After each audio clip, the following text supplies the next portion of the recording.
Hi, this is Ron Gannett, and here at Community Church these days, we're asking ourselves, how can we become grand mentors to the generations coming behind us, to the children, to the grandchildren, to those nieces and nephews that we love so dearly? Have you ever been in a situation where people were ignoring you? I was up at our family cottage one time with my parents were there, and our kids were teenagers, and they weren't paying much attention to Grandpa because he was hard of hearing and he had hearing aids, and they just sort of thought he was out of it. But one night at the dinner table, my dad tried to say something to grab the attention of the kids, and he turned to one of my son's high school friends who was spending that week with us at the cottage, and he turned to him and said, "Jeremy," he said, "did you realize that I have AIDS?" And the boy looked at my dad like, "Wow, you got AIDS?" He said, "Yeah, 2 of them." And he pointed to his ears. From that moment on, they spent a lot more time with my dad. I believe that spending time with people is probably one of the greatest ways we can impact their lives.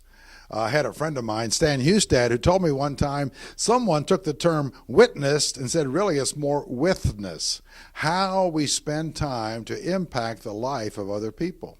If you look in the book of the New Testament, the Apostle Paul had a young man he picked up on a second missionary journey named Timothy. Timothy came out of a home that was a little bit blended. He had a Jewish mother, he had a Gentile father, but he invited him to go on the next several missionary journeys with him. And the very last letter Paul wrote in 2 Timothy was to Timothy, asking him before Paul died to take on the mantle of leadership. And here, over his knowledge and time with Paul, he went from a raw recruit to a man who took the apostle's place when he died. How did that happen? Well, I'm sure he learned from his theology. I'm sure he learned from his example. But all of that took one special ingredient. I like to call it time. I had a youth pastor say one time, "He who spends the most time wins."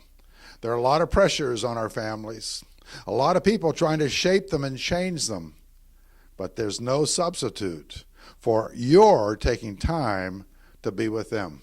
Which child in your life needs you to maybe spend some extra time with a meal, a day out shopping alone, maybe even a trip? Or if you see them sitting down and no one's paying attention to them, leave the main conversation, go and spend time with them. Oh, you don't need a major agenda. If you spend time with them, God will open the door for you to have those conversations, to share your values, to share your faith. All you have to do is let them know that you love them, that they are important to you, and to cast that vision in their head that there is someone who cares because you spend that much time. When one of my daughters, Kristen, was young, I had to make a special trip to New Orleans, and being as old as I am, this is the day before we had seat belts, etc., and we had the little armrest on the front seat.